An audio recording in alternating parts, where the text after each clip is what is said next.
Alright, good evening everybody, I hope you are doing very well. आपका बहुत बहुत स्वागत है। This is complete English course and we are at lecture number 73, right.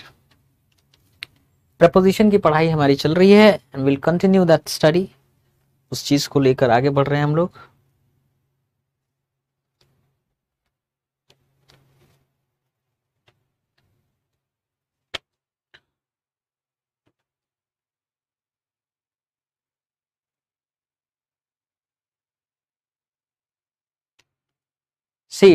बहुत सारे ऐसे वर्ब्स होते हैं जो ट्रांजिटिव वर्ब्स होते हैं और ट्रांजिटिव वर्ब के बाद सीधे ऑब्जेक्ट आता है, बीच में प्रपोजिशन नहीं आता है। तो normally this is an error which we often make. ये गलती अक्सर हम लोग करते हैं कि ट्रांजिटिव वर्ब है लेकिन हम फिर भी प्रपोजिशन बाय मिस्टेक यूज कर देते हैं, विच वी मस्ट अवॉइड, जो हमें अवश्य बचना चाहिए उससे। You must discuss your plans. आपको अपने प्लान्स अवश्य डिस्कस करने चाहिए। तो डिस्कस जो है ना, ये ऑब्जेक्ट है। अब अगर आप ये लिख रहे हैं कि डिस्कस योर प्लान्स, बीच में आपने अबाउट लिखा तो ये गड़बड़ है ना। तो ऐसे वर्ब्स हैं जैसे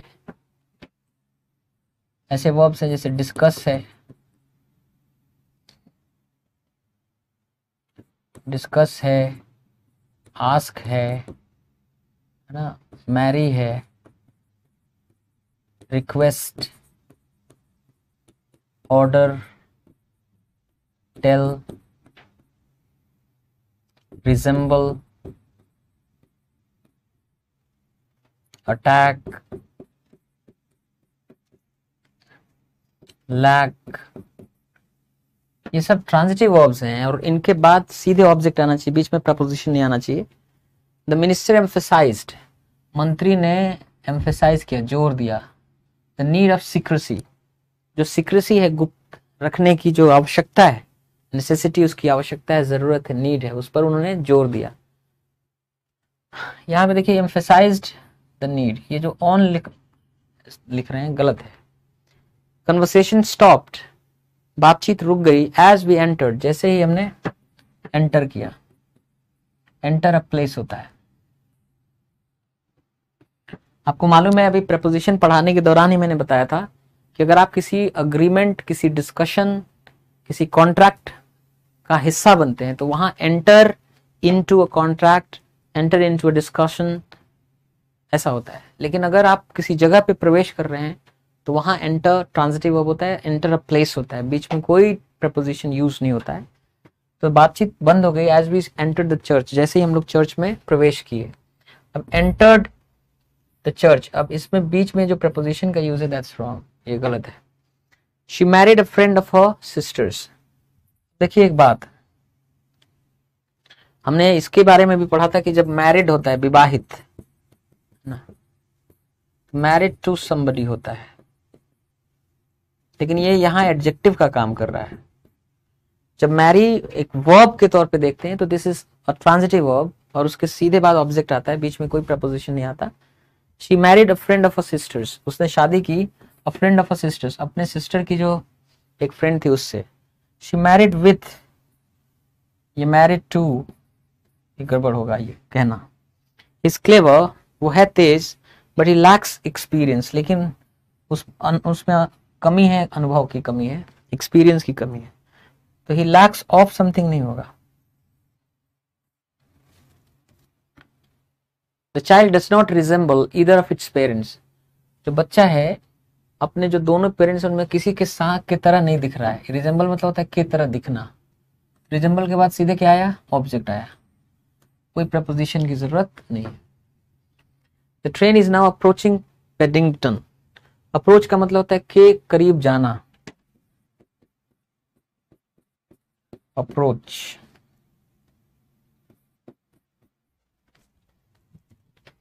the train is now approaching Paddington, Paddington P capital से लिखा हुआ है, एक प्लेस का नाम, एक जगह का नाम है कि ट्रेन अब पैडिंगटन के निकट जा रही है।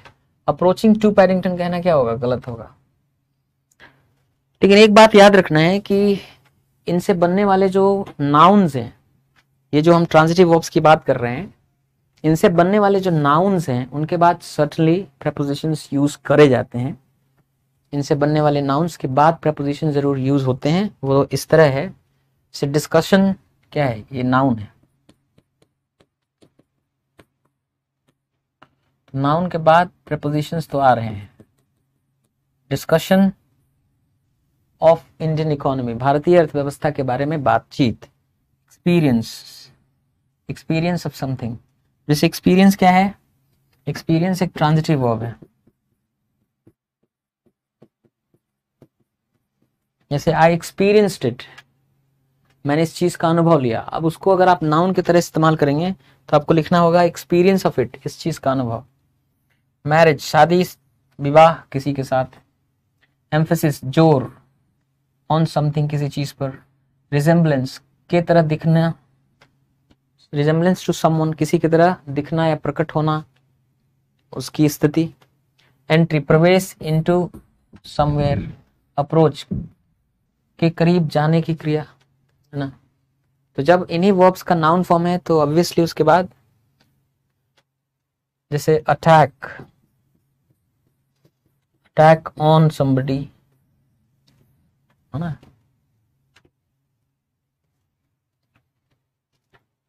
रिक्वेस्ट टू समबडी, किसी से निवेदन, राइट। तो जब आप इनके नाउन फॉर्म की बात करते हैं तो उसके बाद प्रपोजिशन आता है।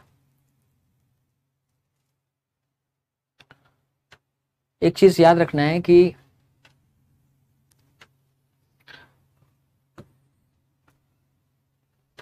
नाउन फ्रेज की तरह दिखते हैं पर एडवर्ब का काम करते हैं, है ना। तो जैसे लिखा है कि सी यू नेक्स्ट मंडे, आपसे मिलेंगे अगले मंडे को। इनके पहले कोई प्रपोजिशन का इस्तेमाल नहीं होता इन एक्सप्रेशंस में। जैसे अगर आप ऑन नेक्स्ट मंडे बोलेंगे, ये ऑन तो क्या होगा? गलत होगा। The meeting is this Thursday, meeting है इसी गुरुवार को। अगर आप ये कहते कि ऑन दिस थर्सडे, इस गुरुवार को, ऐसे कहते, ये गड़बड़ होता। वी मेट वन ट्यूसडे, हम लोग एक मंगलवार को मिले अगस्त महीने में। अब यहां अगर आप ये लिखते ऑन वन ट्यूसडे, तो ये भी क्या होता? गड़बड़ होता। I will never forget meeting, मैं कभी भूलूंगा नहीं मीटिंग, मिलना, यू आपसे, दैट आफ्टरनून, उस दोपहरी को। एट दैट आफ्टरनून अगर करते आप तो वो गड़बड़ होता। ध्यान देना है आपको कि अगर नेक्स्ट से, अगर नेक्स्ट है, दिस है, वन है, दैट है, एनी है, ऑल है, next, last, this, that, one, every, each, some, any, all, तो इनसे बनने वाले जो एक्सप्रेशंस हैं नाउन फ्रेज की तरह दिखते हैं पर एडवर्ब का भी काम करते हैं। उनके साथ प्रपोजिशन का यूज नहीं करना है। कम एनी डे यू लाइक, आपका आइए किसी भी दिन जब आपको अच्छा लगे, जब आपको पसंद हो, स्वागत है आपका। तो आप यहाँ ये नहीं लिख सकते on any day, come on any day नहीं लिखना है। The party lasted all night, party चलती रही पूरी रात, है ना। तो थ्रू ऑल नाइट नहीं होगा, या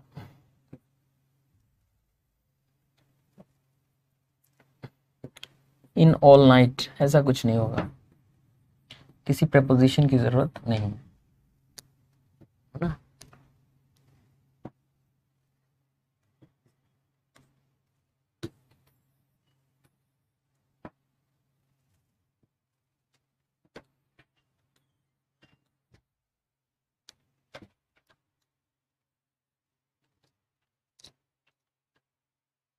किसी प्रपोजिशन की जरूरत नहीं है, ये चीज समझना है।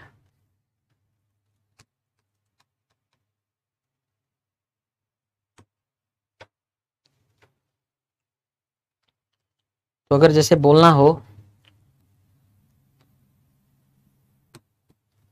कि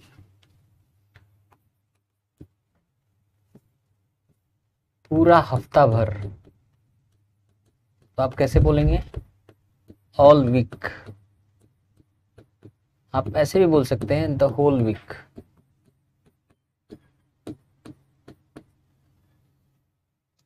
सालों भर, ऑल ईयर, या द होल ईयर।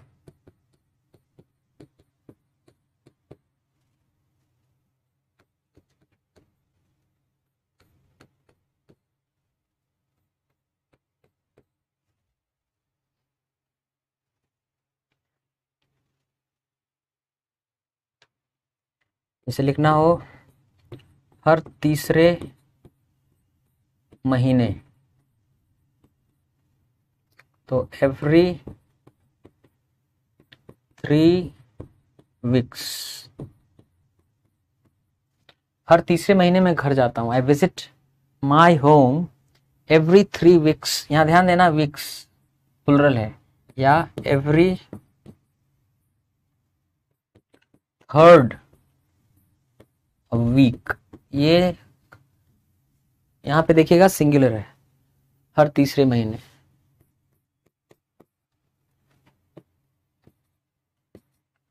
हर 10वें दिन,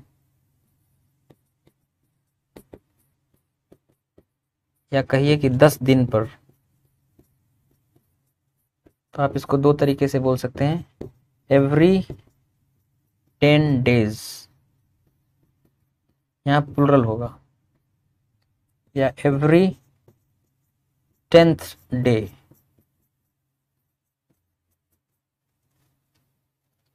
हर 10वें दिन या हर 10 दिन पर। ठीक है।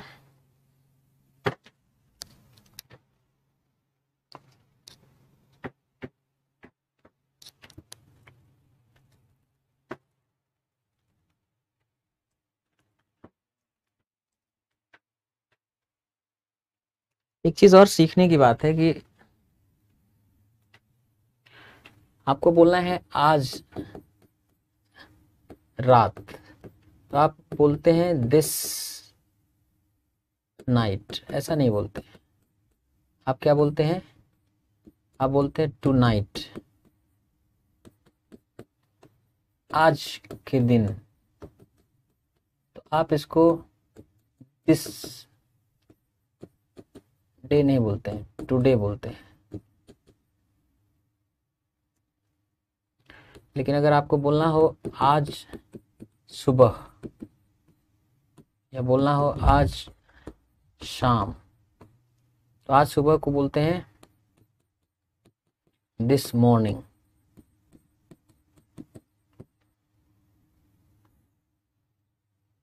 आज शाम को बोलना हो तो दिस इवनिंग।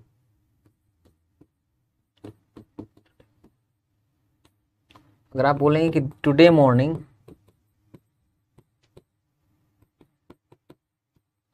गड़बड़ है। टुडे इवनिंग, गड़बड़ है ना। कल रात, टुमारो मॉर्निंग।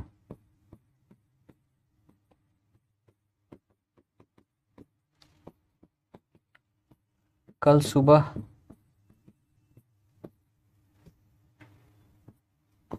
Tomorrow morning. कल रात, टुमारो नाइट। कल सुबह, टुमारो मॉर्निंग। कल दोपहर, टुमारो नून या आफ्टरनून।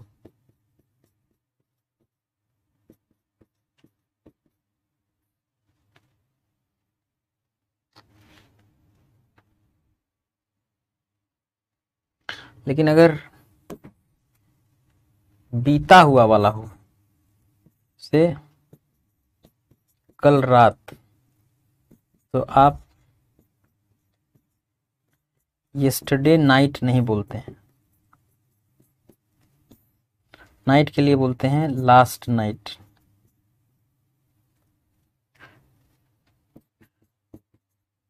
कल शाम yesterday इवनिंग।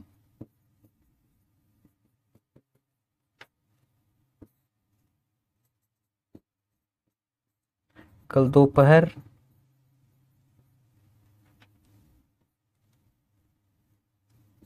yesterday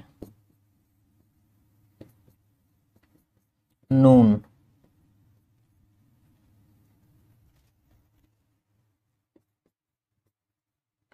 कल सुबह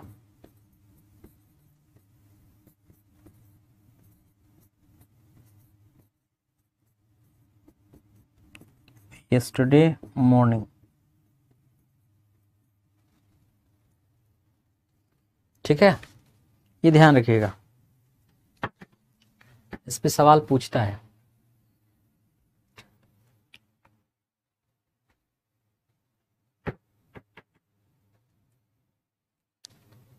ये सारे एडवर्ब का काम करेंगे, राइट।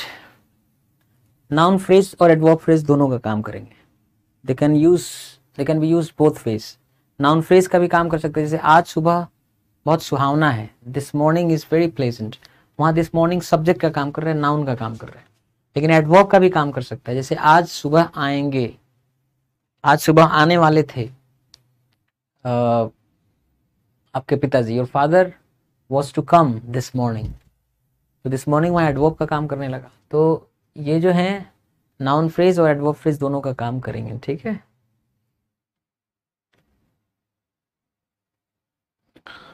अच्छा, एक चीज और, इनफॉर्मल इंग्लिश में लोग क्या करते हैं, आजकल अखबारों में भी आप देखेंगे कि ये प्रपोजिशन छोड़ देते हैं, लेकिन ये इनफॉर्मल इंग्लिश है।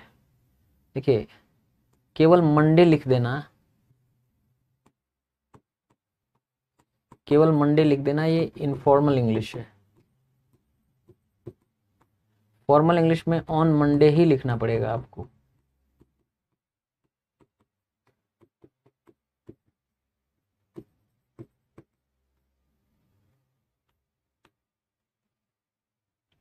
ठीक है, और फॉर्मल इंग्लिश ही एग्जाम में करेक्ट इंग्लिश मानी जाती है, ठीक है। अब देखिए, ये इनफॉर्मल इंग्लिश है।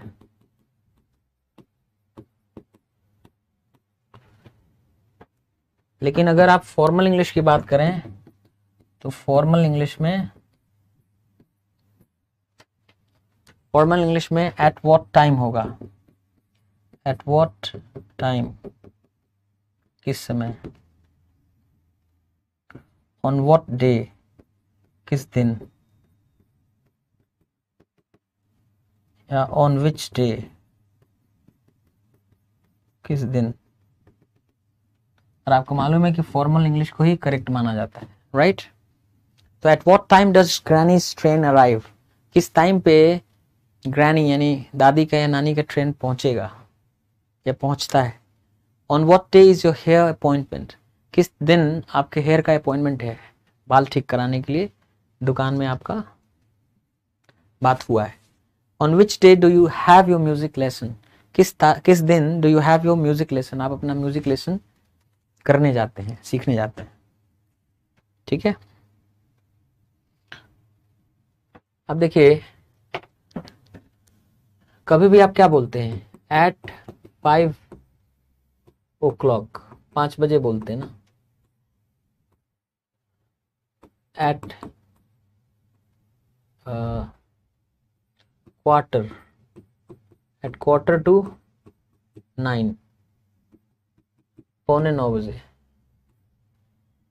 8:45 को बोलते हैं। तो एट लगता है। इनफॉर्मल इंग्लिश में क्या लिख देते हैं, आई सी यू, मैं आपसे मिलूंगा, एट छोड़ देते, लिख देते अबाउट 3 o'clock, लगभग 3 बजे। नहीं, आपको एट लिखना ही है, अबाउट 3 o'clock। ये इनफॉर्मल इंग्लिश है।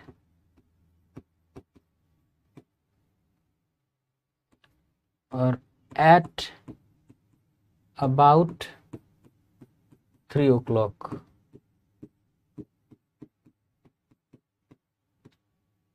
ये फॉर्मल इंग्लिश है। लगभग 3 बजे।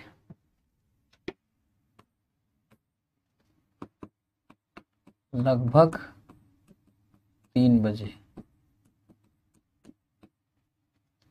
है ना।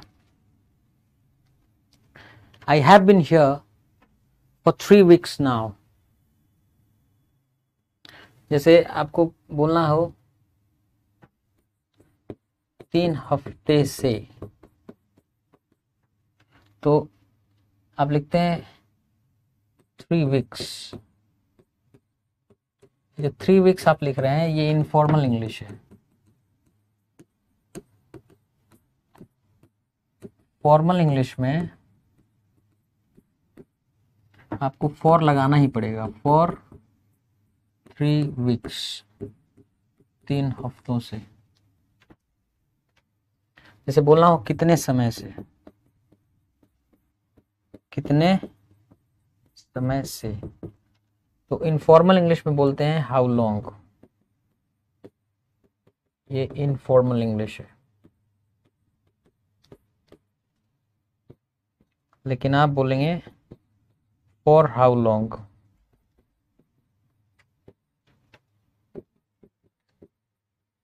ये है formal English, for how long. और आपको मालूम है कि फॉर्मल इंग्लिश ही करेक्ट इंग्लिश है। तो कितने समय से, फॉर हाउ लॉन्ग, फॉर लगाना ही है।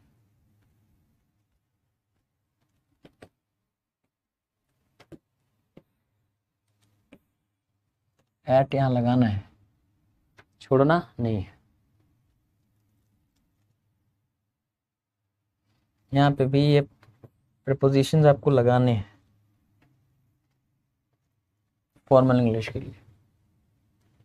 अच्छा, एक ये इंपॉर्टेंट चीज है कि जब आप हाइट, ऊंचाई बता रहे हैं, वजन, साइज बड़ा है कि छोटा है, शेप किस शेप का है, गोल है कि चौकोर है कि त्रिभुजाकार है, एज और कलर बताना चाहते हैं, तो प्रपोजिशन का यूज नहीं होता है। जैसे आपको बोलना है सही हाइट का, सही हाइट का, तो पता नहीं मेरी बात आप जो मैं लिख रहा हूं वो समझ में आ रहा है कि नहीं। इसको मैं किसी और इंक से लिख देता हूं। Black is beautiful. सही हाइट का, ठीक है। तो देखिए यहां ये नहीं लिखा है कि बिल्कुल, जैसे लिखा है बिल्कुल सही हाइट का, तो ये नहीं लिखा है of just the right height.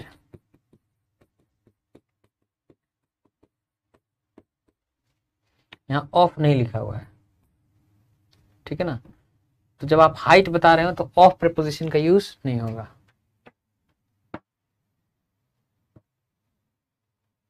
Without a preposition, यानी प्रीपोजिशन ऑफ का प्रयोग नहीं होगा। She is just the same age, वो बिल्कुल मेरी ही एज की है। She is just the same age as me. अच्छा, द सेम, वैसा ही जैसा मैं हूं। सेम के साथ एज का पेयर होता है, ये भी ध्यान रखना है। तो आप यहां ये नहीं लिख सकते थे कि ऑफ द सेम एज, बिल्कुल मेरी ही उम्र का, आप ऐसा नहीं कर सकते थे। बहुत अजीब आकार का, ऑफ अ फनी शेप,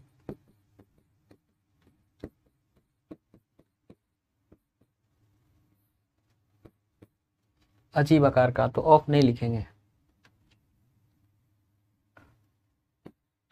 उसी वजन का,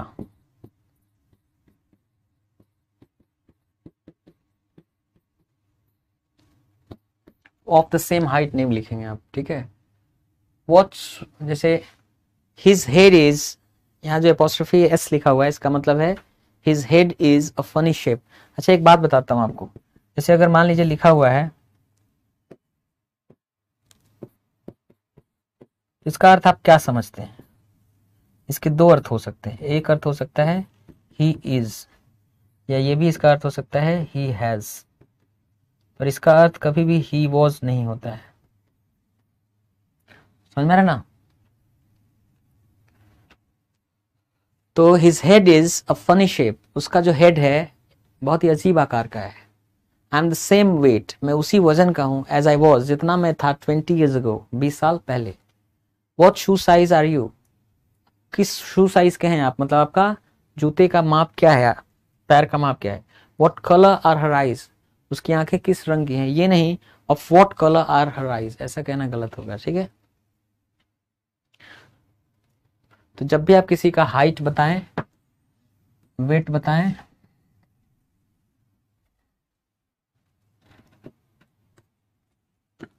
हाइट बता रहे हैं, वेट बता रहे हैं, साइज बता रहे हैं, शेप एज बता रहे हैं और कलर बता रहे हैं, तो फिर वहां प्रपोजिशन ऑफ का यूज नहीं कर रहे हैं, ठीक है। उसी तरह से वे जो शब्द होता है, इस तरीके से, उस तरीके से, वहां पे भी ये बात ध्यान रखना है आपको। जैसे in this way, in the same way, in another way, तो अगर आप लिखते हैं केवल दिस, अगर आप लिखते हैं कि दिस वे,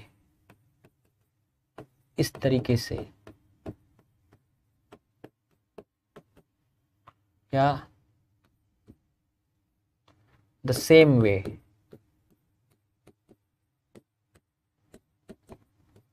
उसी तरीके से,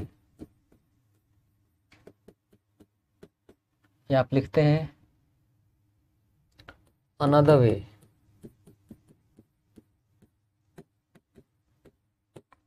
दूसरे तरीके से, तो ये जो आप देख रहे हैं ये इनफॉर्मल इंग्लिश है।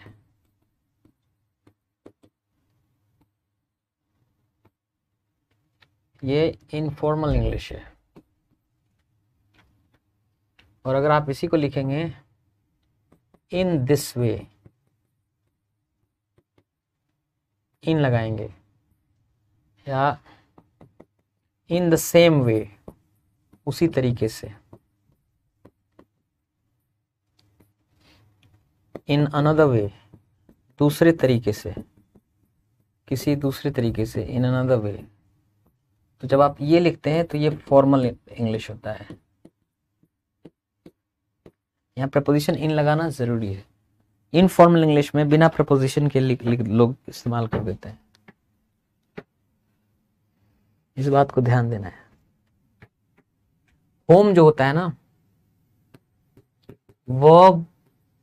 वर्ब्स ऑफ मूवमेंट, आने जाने, मूवमेंट दिखाने वाला जो वर्ब होता है ना, वर्ब्स ऑफ मूवमेंट के बाद जो होम होता है ये एडवर्ब का काम करता है। ये होम जो है एडवर्ब का काम करता है। वर्ब ऑफ मूवमेंट,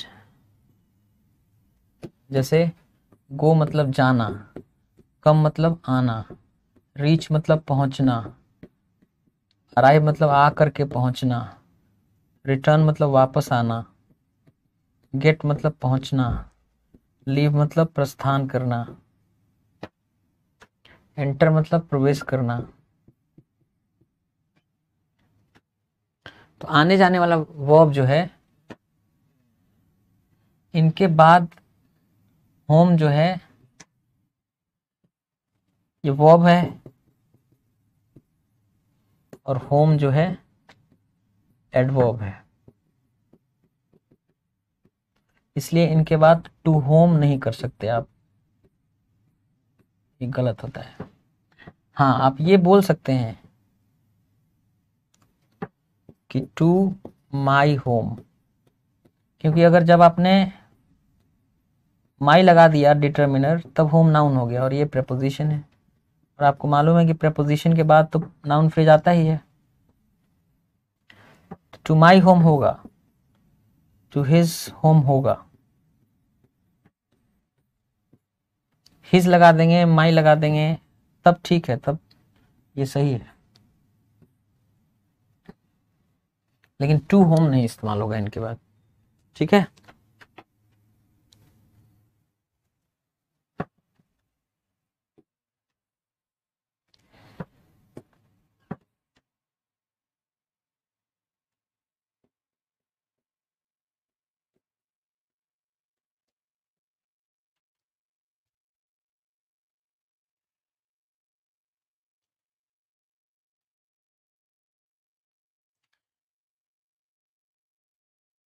देखिए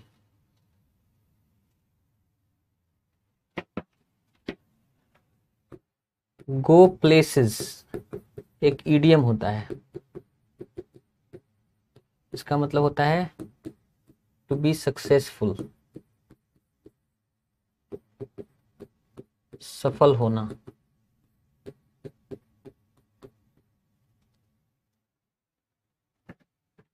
let's go to some place, केवल अगर आप सम प्लेस लिखते हैं ना, जैसे गो सम प्लेस, आइए कुछ जगह चलते हैं, तो ये जो आप लिख रहे हैं इनफॉर्मल इंग्लिश है,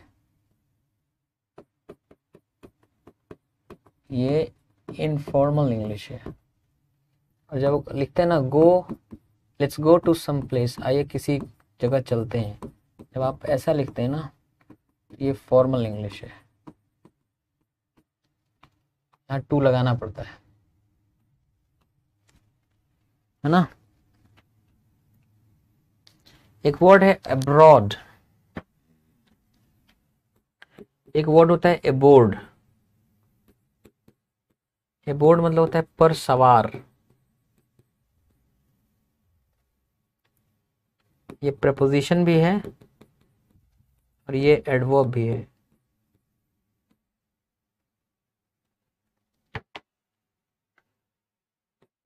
the people aboard the train, train पे सवार लोग, यहाँ अबोर्ड जो है ये प्रपोजिशन का काम कर रहा है। The people aboard the train, train पे सवार लोग,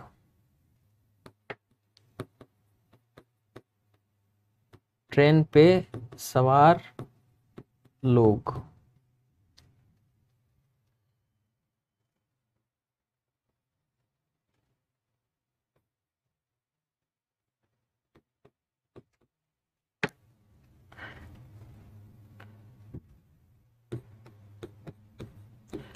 There were 3 people aboard,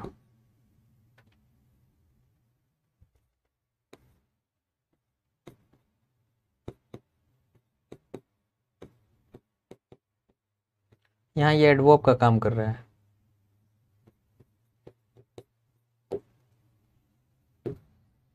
तीन लोग सवार थे, ठीक है।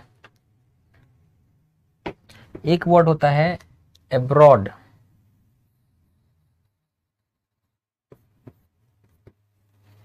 एब्रॉड,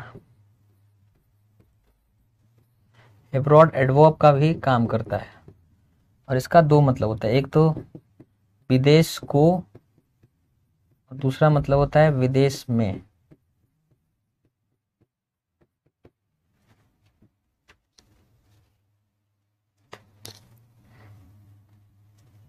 ये नाउन का भी काम करता है। अब्रॉड, वो अबोर्ड है, ये अब्रॉड है। ही लिव्स, वो रहता है अब्रॉड। ही लिव्स अब्रॉड मतलब वह विदेश में रहता है, ये एडवर्ब का काम कर रहा है, ये वर्ब के बारे में चर्चा कर रहा है। ही लिव्स अब्रॉड मतलब वो विदेश में रहता है, या he went अब्रॉड मतलब he went to a foreign country, वो एक विदेश में चला गया, ही वेंट अब्रॉड।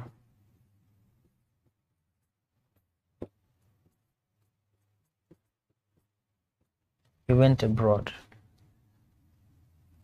ये भी इसके बारे में चर्चा कर रहा है, राइट।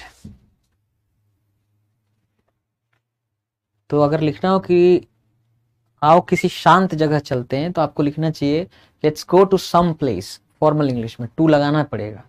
लेट अस गो मतलब आओ चलते हैं, टू सम प्लेस किसी जगह, वेयर इट इज क्वाइट जहां पे शांति हो, शांत हो। ये अलग है, ये गो प्लेसेस एक इडियम होता है। इसका मतलब होता है आई ऑलवेज सेड, मैंने हमेशा कहा, यू वुड गो प्लेसेस कि आप सफल होंगे। इन्फिनेटिव स्ट्रक्चर में आपको मालूम है कि कहाँ प्रीपोजिशन लगना है और कहाँ नहीं लगना है। जैसे buy food, money to buy food with.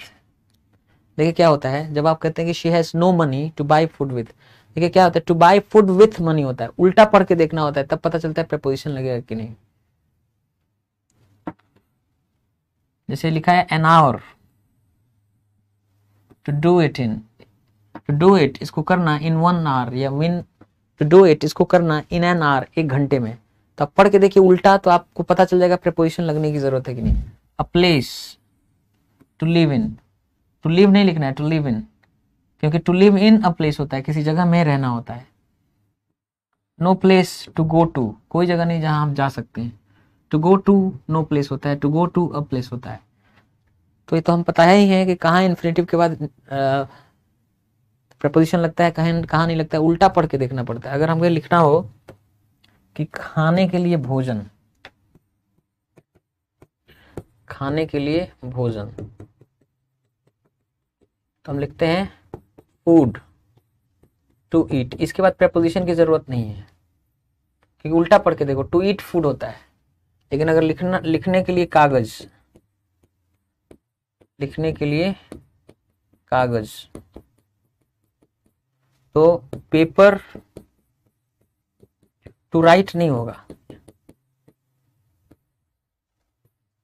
क्योंकि टू राइट पेपर नहीं होता है, टू राइट ऑन होता है, टू राइट ऑन पेपर होता है। तो इसलिए पता चल रहा है कि यहाँ ऑन लगाना जरूरी है। तो उल्टा पढ़ के देखना पड़ता है, तब पता चलता है कि प्रपोजिशन लगेगा कि नहीं। जैसे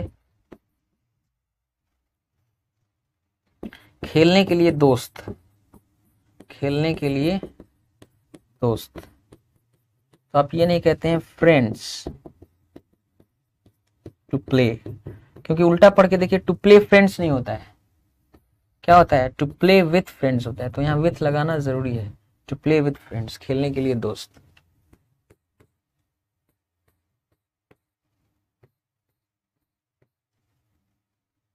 है ना।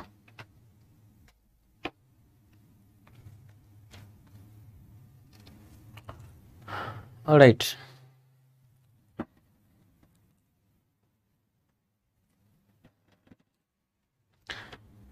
आपको मालूम है कि जब भी एडवर्बियल लिखा जाता है तो पहले छोटी जगह, फिर बड़ी जगह, फिर बड़ी जगह लिखी जाती है। जैसे he lives at civil lines, he lives at civil lines in Allahabad UP, आप ऐसे लिखते हैं। देखिए पहले छोटी जगह एट सिविल लाइंस, फिर इन इलाहाबाद, फिर यूपी। एडवर्बियल का क्रम है ये। एडवर्बियल छोटा वाला, एडवर्बियल बड़ा वाला, एडवर्बियल उससे भी बड़ा वाला, ये क्रम होता है, छोटे से बड़ा चलता है ना। जैसे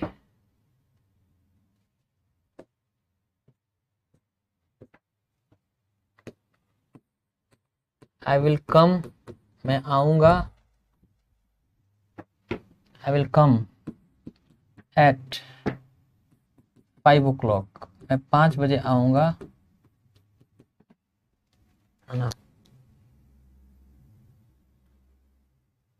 I will come at 5 o'clock in the morning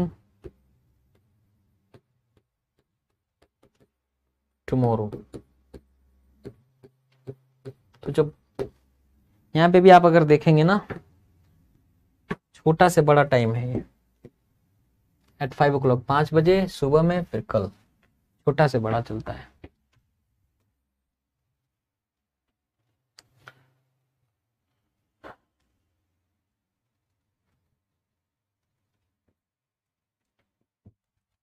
और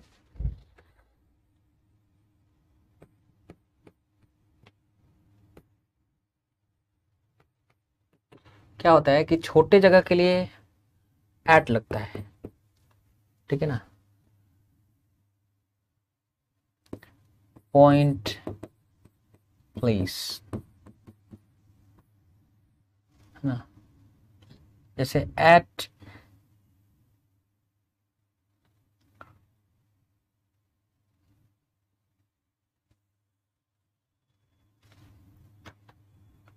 छोट, है ना, पॉइंटेड कह सकते हैं, पॉइंटेड प्लेस या पॉइंटेड टाइम के लिए आप एट लगाते हैं, लेकिन इन लगाते हैं आप लॉन्ग, है ना, बिग प्लेस या लॉन्ग पीरियड ऑफ टाइम।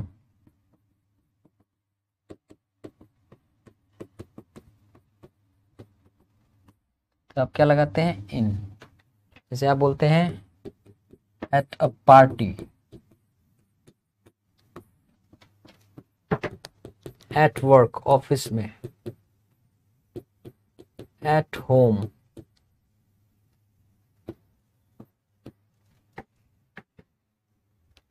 है ना, at Katra,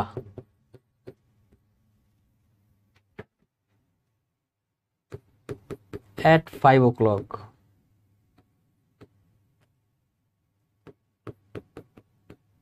at 5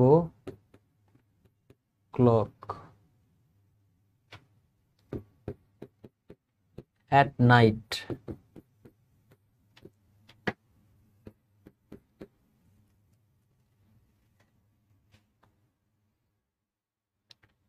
eight his birth, उसके एट हिज बर्थ टाइम, उसके जन्म के समय, है ना। लेकिन बड़ा प्लेस है या लॉन्गर पीरियड ऑफ टाइम है तो वहां इन लगता है। जैसे आप बोलते हैं इन इंडिया, ना, in a city,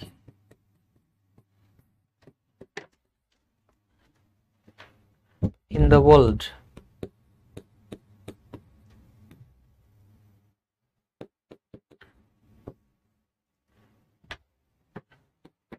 in January,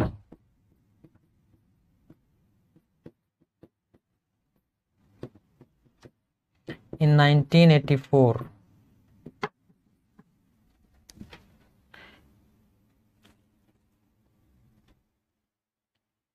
in the 1930s, 1930 के दशक में, है ना। डे या डेट, उसके पहले ऑन लगता है। जैसे आप लिखते हैं ऑन मंडे, आप लिखते हैं ऑन 11th अगस्त,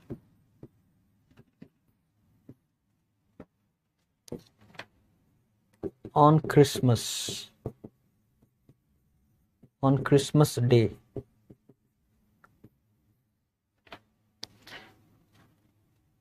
ठीक है, तो ये ध्यान रखना है। अच्छा, एक चीज आपको बताएं कि आप लिखते हैं एट नाइट या एट मॉर्निंग, या एट इवनिंग, एट नून। लेकिन प्रपोजिशन इन जब लग जाता है तो आप लिखते हैं इन द नाइट। ध्यान दीजिएगा, है ना, in the morning,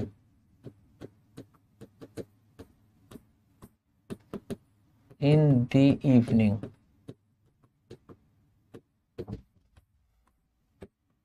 in the afternoon.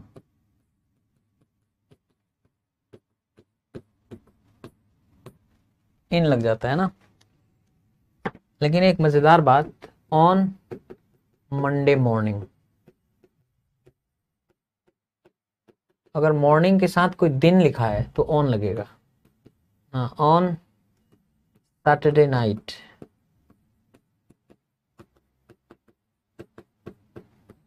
ये ध्यान देना है। ऑन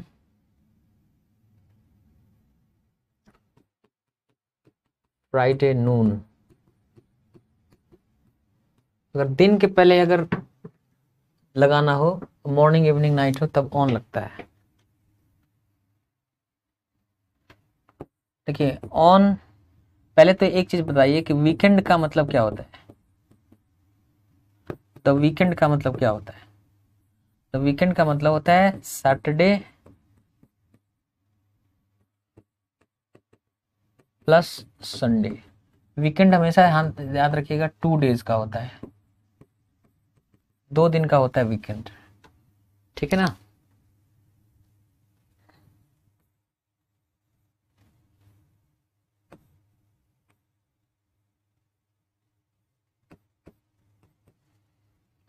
वीकेंड हमेशा 2 दिन का होता है, सैटरडे और संडे को मिला के वीकेंड बोलते हैं।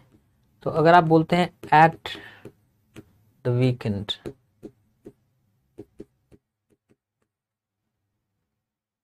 या at an weekend, at the weekend मतलब सप्ताह के अंत में सैटरडे संडे को, एट एन वीकेंड मतलब किसी सैटरडे संडे को। लेकिन ऑन अ वीकेंड का मतलब है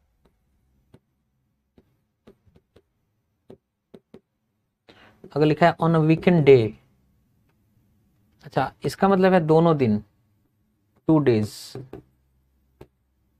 लेकिन अगर लिखा है ऑन अ वीकेंड डे, किसी वीकेंड डे को एक दिन, 1 डे, सैटरडे और संडे, या तो सैटरडे या तो Sunday, on a weekend day. On a weekend day का मतलब होता है सैटरडे या संडे में से। अब वीक डे क्या होता है? सैटरडे संडे को छोड़ के जो 5 दिन बनते हैं, Monday Tuesday Wednesday Thursday Friday, they are called week days, ठीक है ना। ऑन अ वीक डे मतलब या तो मंडे को, नहीं तो ट्यूसडे को, नहीं तो वेडनेसडे को, नहीं तो फ्राइडे को, नहीं तो थर्सडे को, है ना। बात समझ में आ रहा है ना।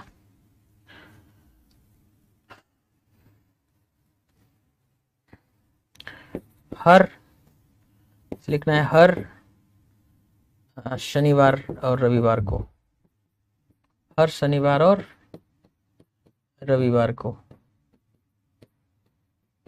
तो आप इसको लिख सकते हैं एवरी वीकेंड। आपको मालूम है एवरी के पहले कोई प्रपोजिशन नहीं लगेगा। या ऑन वीकेंड्स,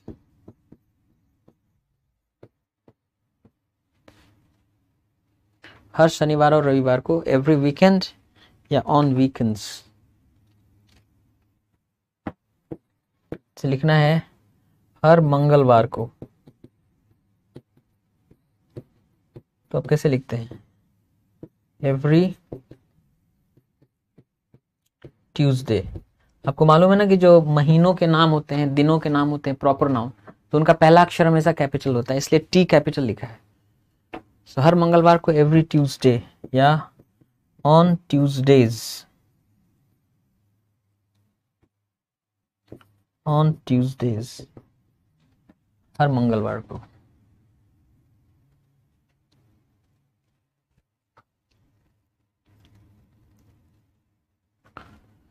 देखिए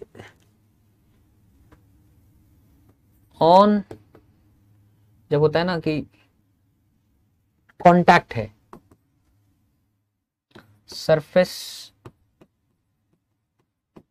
कांटेक्ट, तब आप ऑन लगाते हैं। ओवर क्या होता है?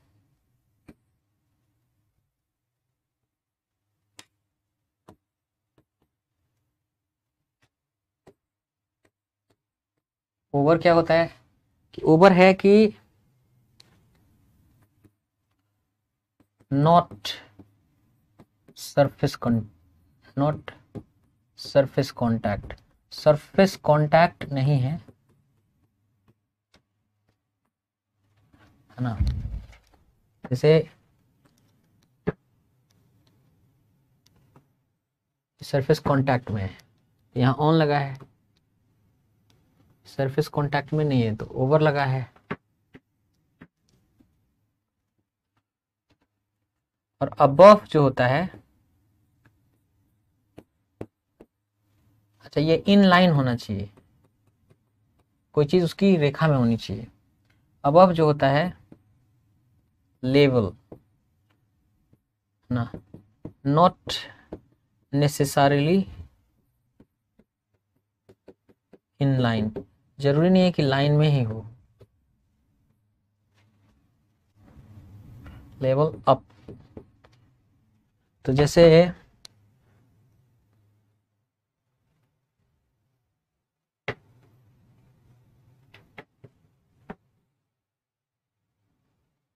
ये भी है और ये भी है,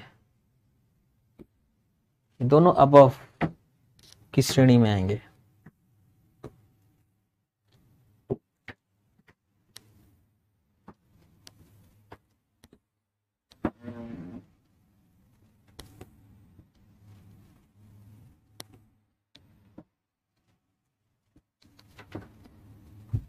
ठीक है ना।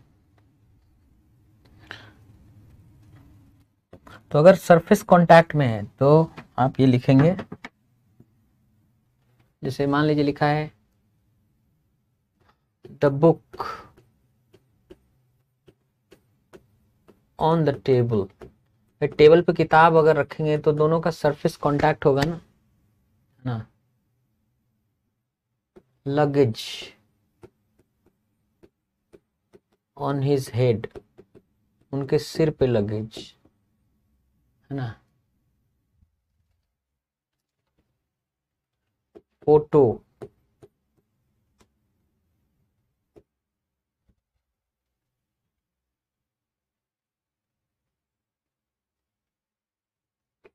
Photo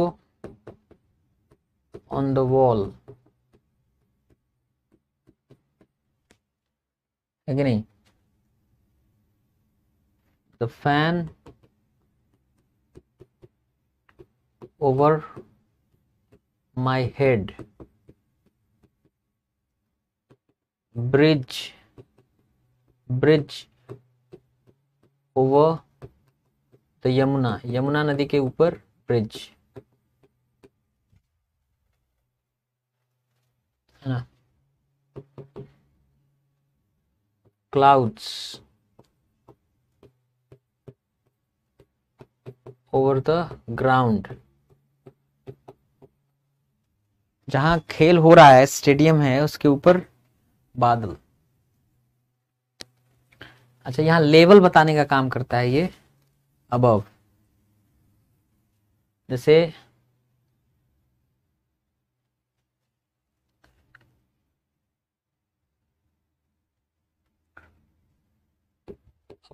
a place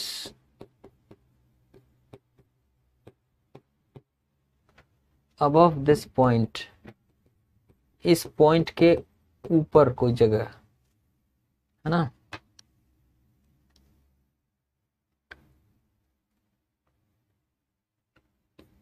planes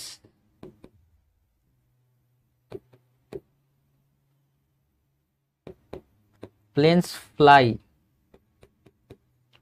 above clouds, clouds से ऊपर की ऊंचाई पे उड़ते हैं, है ना।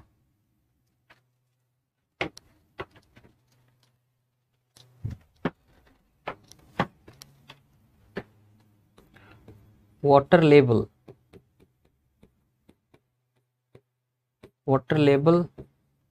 अबव द रेड मार्क के ऊपर पानी। तो अबव जो है लेवल बताने का काम करता है।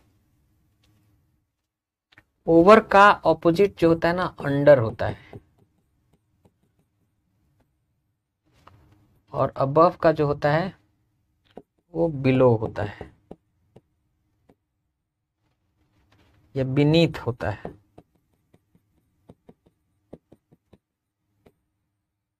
लेवल बताने का काम करते हैं ऑपोजिट, अगर आप देखें तो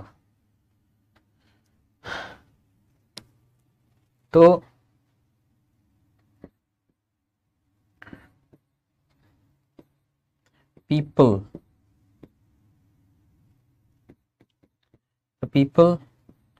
ओवर भी बोल सकते हैं, या पीपल अबव भी बोल सकते हैं। अबव 18 years of age,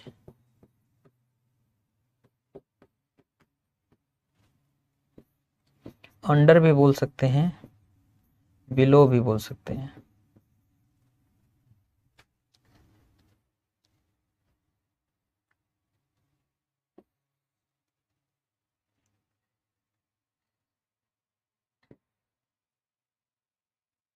या ओवर 70 kilograms।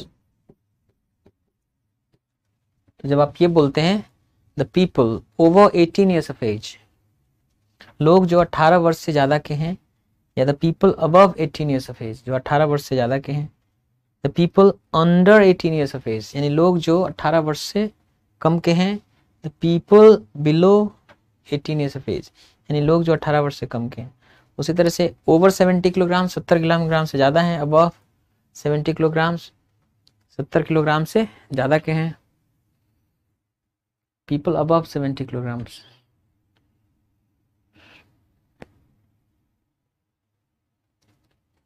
नहीं, वजन के लिए जो है,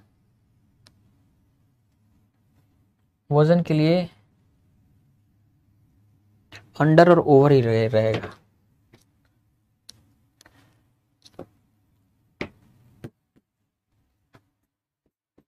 द पीपल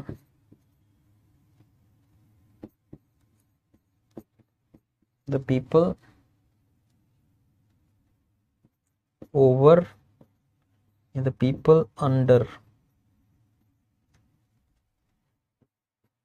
70 किलोग्राम्स, 70 किलोग्राम से ज्यादा वाले या उससे कम वाले लोग। ठीक है,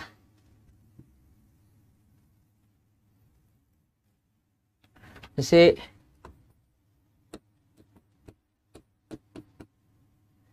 बीनीथ जो वर्ड है, शी मैरिड बीनीथ हर, यह प्रपोजिशन है। उसने अपने से कम हैसियत वाले से शादी कर ली।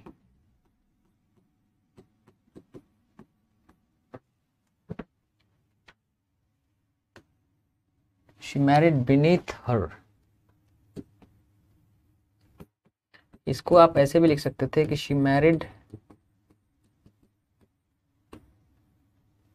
beneath। यहाँ ये एडवर्ब का काम कर रहा है।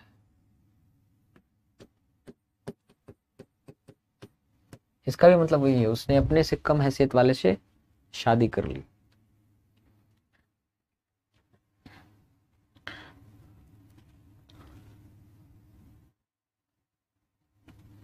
जैसे कोई चीज है, इसके लाइन में कोई चीज है तो आप उसको कहते हैं अंडर। जैसे money, coins under the pillow, pillow के नीचे जो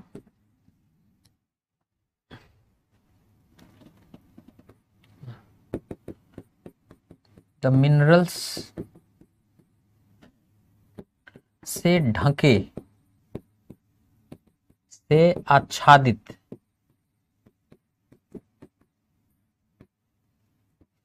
the minerals under the ground,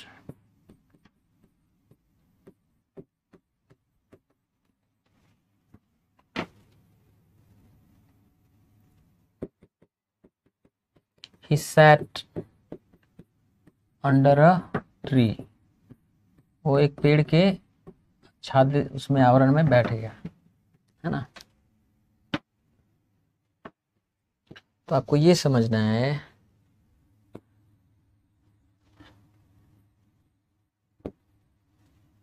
ना, अंडर का ये मतलब होता है।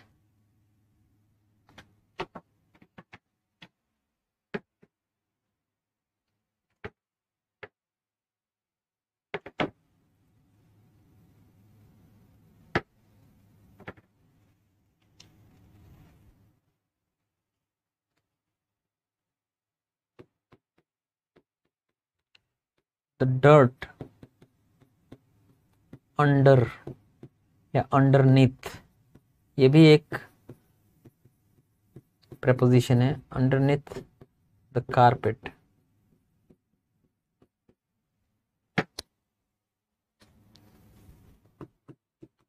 the ground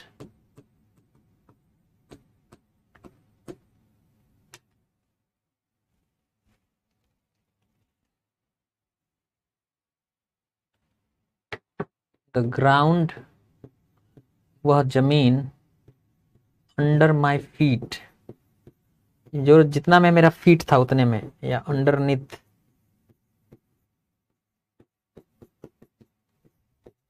my feet.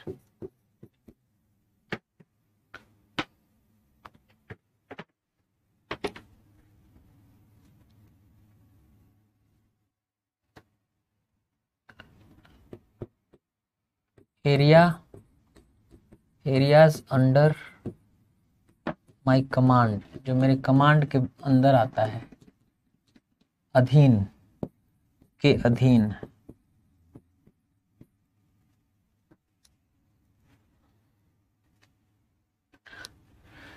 देखिए, फ्रॉम ए टू बी होता है,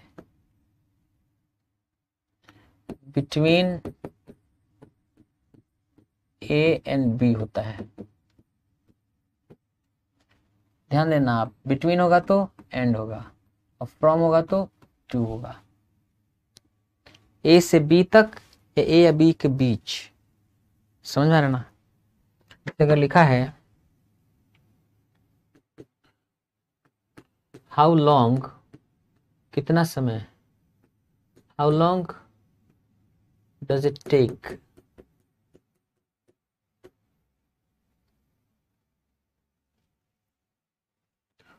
टू ट्रैवल, ट्रैवल करने में, बिटवीन ए टू बी। ये गड़बड़ है, अगर बिटवीन आ गया है तो टू नहीं आएगा, ये गड़बड़ हो गया। यहाँ पे या तो होना चाहिए था फ्रॉम ए टू बी, या होना चाहिए था बिटवीन ए एंड बी।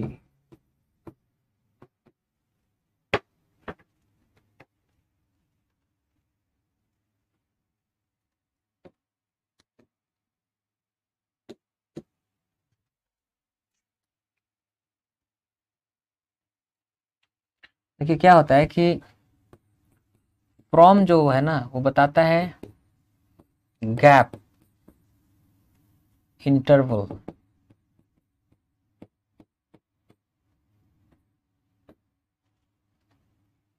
है ना।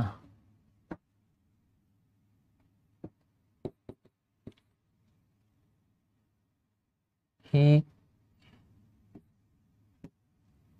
is coming from Patna,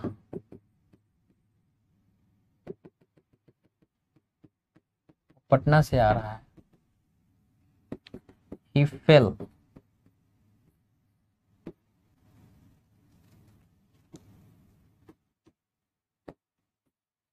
he fell from the third floor, तीसरे फ्लोर से गिर पड़ा नीचे। तो गैप जो है, चाहे वो गैप ए से लेकर के बीच बी में ऐसा वाला गैप हो, चाहे ए से लेके बी में यहां तक का गैप, इसके लिए फ्रॉम ही लगता है। ठीक है,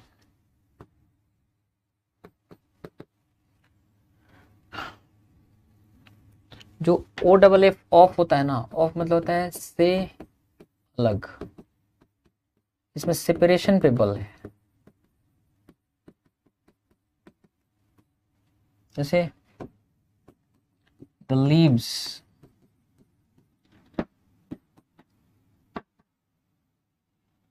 फेल ऑफ देयर ब्रांचेस,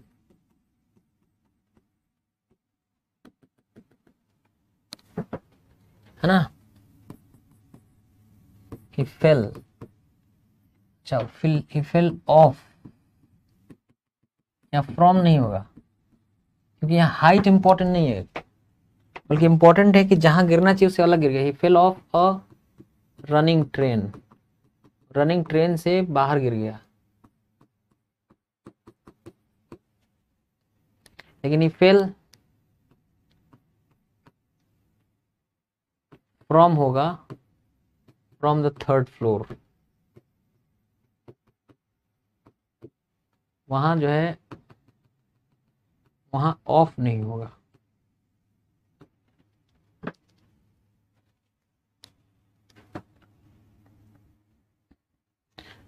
देखिए, जब आप से टिकाकर, से टिककर या से टिकाकर, मतलब कोई इधर से दम लगा रहा है, कोई इधर से दम लगा रहा है, तो उसके लिए अगेंस्ट का इस्तेमाल होता है। उसने दीवार से टिकाकर सीढ़ी खड़ी कर दी, सीढ़ी को रख दिया। उसने दीवार से टिकाकर सीढ़ी को रख दिया। ही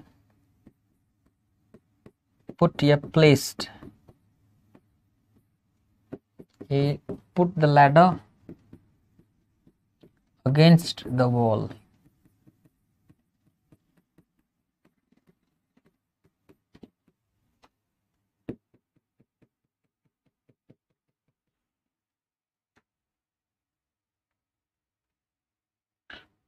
जैसे दरवाजे के सहारे खड़े ना हो, don't lean against the door,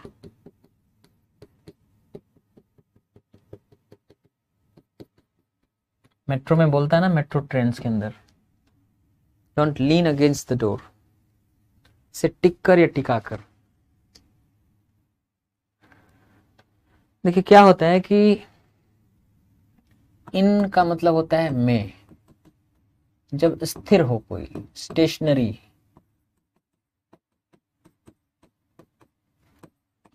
आपको मालूम है एक स्टेशनरी और होता है,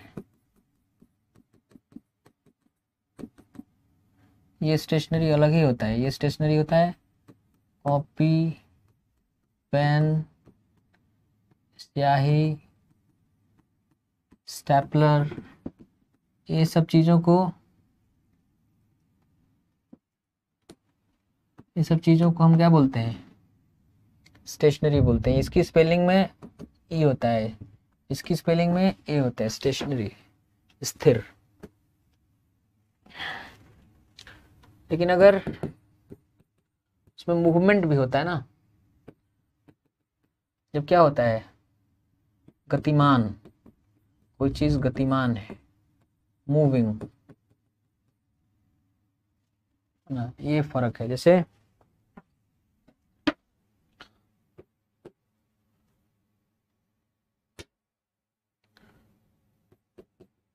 there is a pool in the river, नदी में एक खंभा है।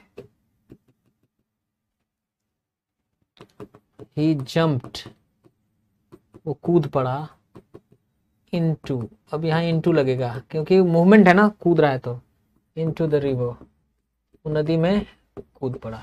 जहाँ मूवमेंट होगा वहां into लगेगा, ठीक है ना।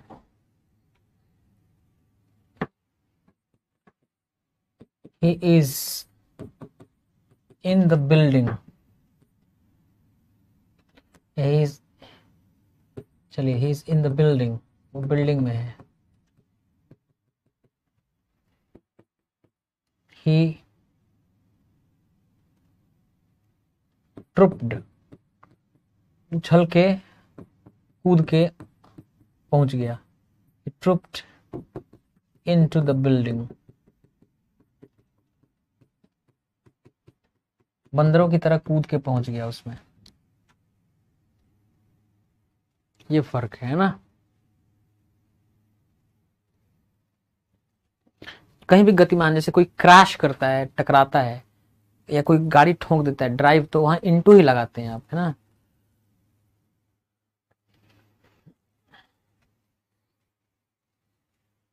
जहां एक चेंज हो, चेंज का भाव हो, वहां पे भी आप इनटू का ही यूज करते हैं, वहां पे भी आप इनटू का ही यूज करते हैं। से translate, translate this into English, इसको इंग्लिश में ट्रांसलेट करिए।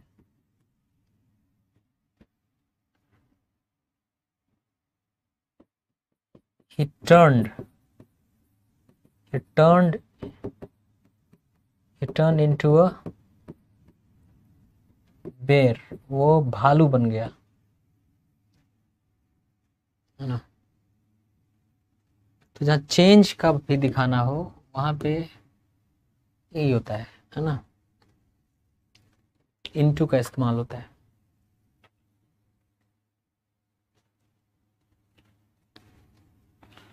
देखिए टू और टुवर्ड में फर्क है। जैसे अगर आप ये कहते हैं he was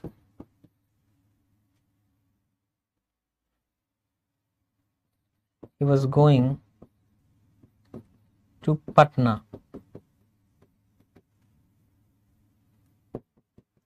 और अगर आप ये बोल रहे हैं he was going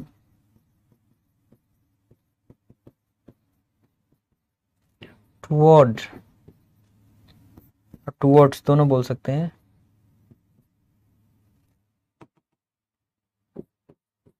towards Patna, दोनों का फर्क क्या है कि वह पटना की ओर जा रहा था, वो पटना की दिशा में जा रहा था। हो सकता है कि उसकी मंजिल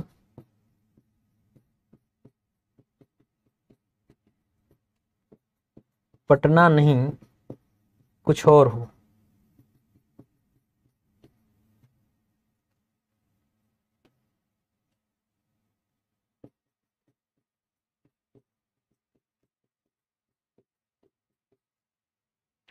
इसका मतलब है कि वह पटना जा रहा था, पटना ही उसकी मंजिल थी।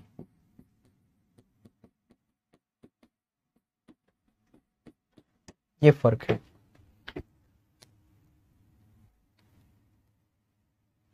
देखिए आप पश्चिम की ओर या उत्तर की ओर, कोई भी दिशा, या दक्षिण पूर्व की ओर, ऐसा कुछ।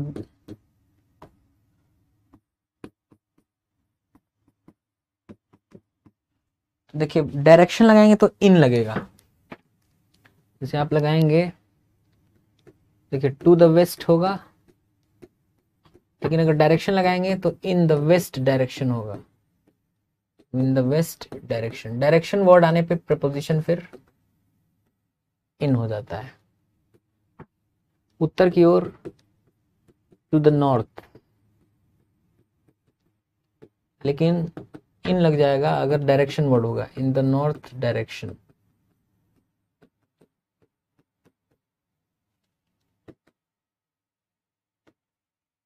इन द नॉर्थ डायरेक्शन, दक्षिण पूर्व की ओर, टू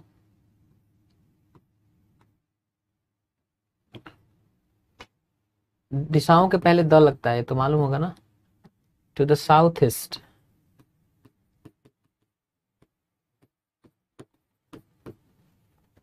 लेकिन अगर डायरेक्शन वर्ड होगा तो इन लगेगा, in the south east direction.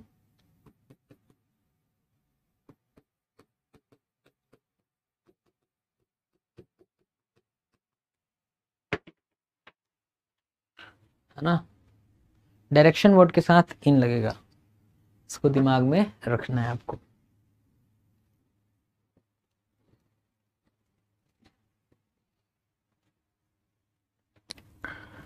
देखिए चारों ओर से अगर पैक्ड है यानी बंद है, तब आप इनसाइड लगाते हैं, इन भी लगा सकते हैं, ठीक है। व्हाट इज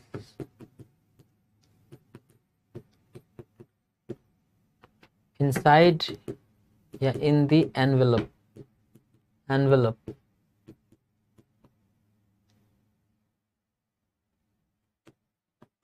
लिफाफा में क्या है,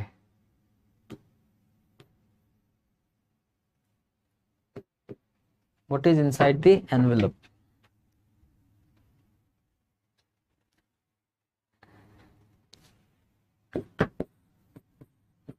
in the ground, inside the ground,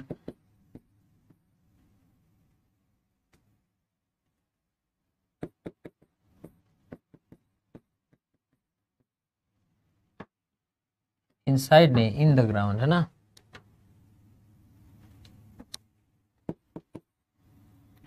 in my mind, मेरे दिमाग में, inside my mind नहीं।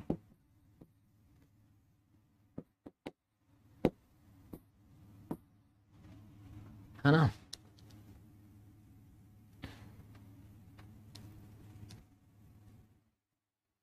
देखिए एक होता है डिस्पाइट,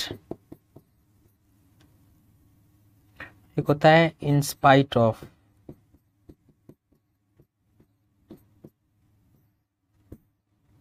दोनों प्रपोजिशंस हैं और दोनों का मतलब होता है के बावजूद। अगर आप ये लिखते हैं he came despite of his illness, वह आया अपनी बीमारी के बावजूद, तो ये गड़बड़ है। या तो केवल क्या होना चाहिए था, डिस्पाइट, या होना चाहिए था इन स्पाइट ऑफ।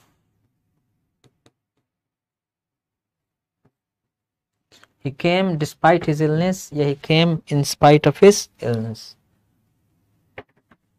डिस्पाइट के बाद ऑफ नहीं आता, ओके।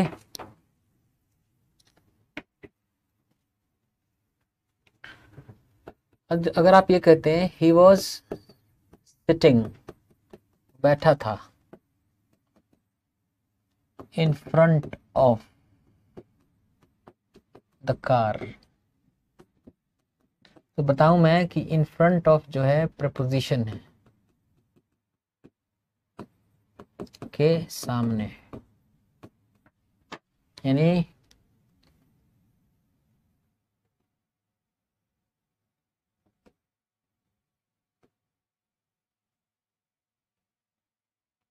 आदमी यहां बैठा था,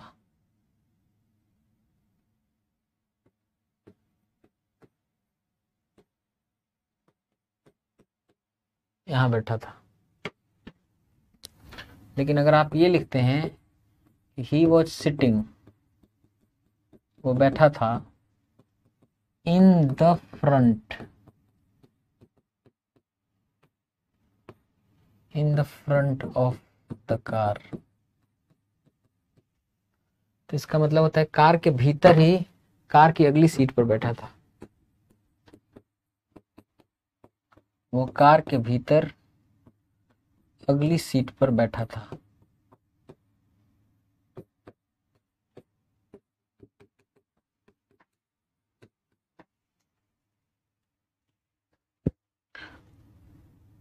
इसका मतलब वह कार के बाहर, कार के सामने बैठा था। दोनों में फर्क है।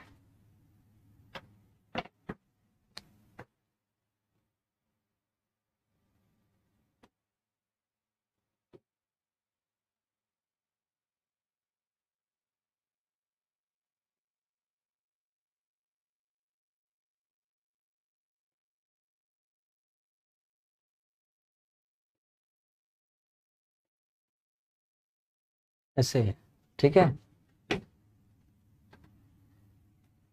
इन दोनों में फर्क है।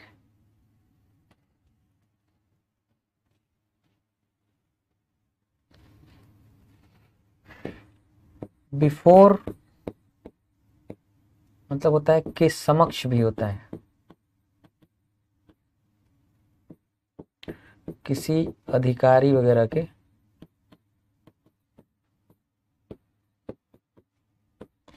समक्ष।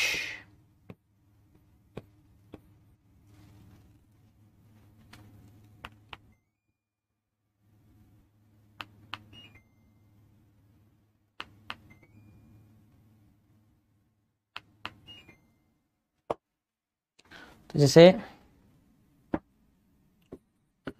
आरोपी को मजिस्ट्रेट के समक्ष प्रस्तुत किया गया,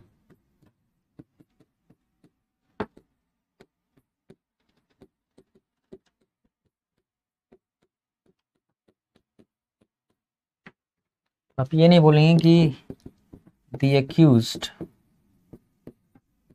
accused was produced in front of the authority, in front of the magistrate।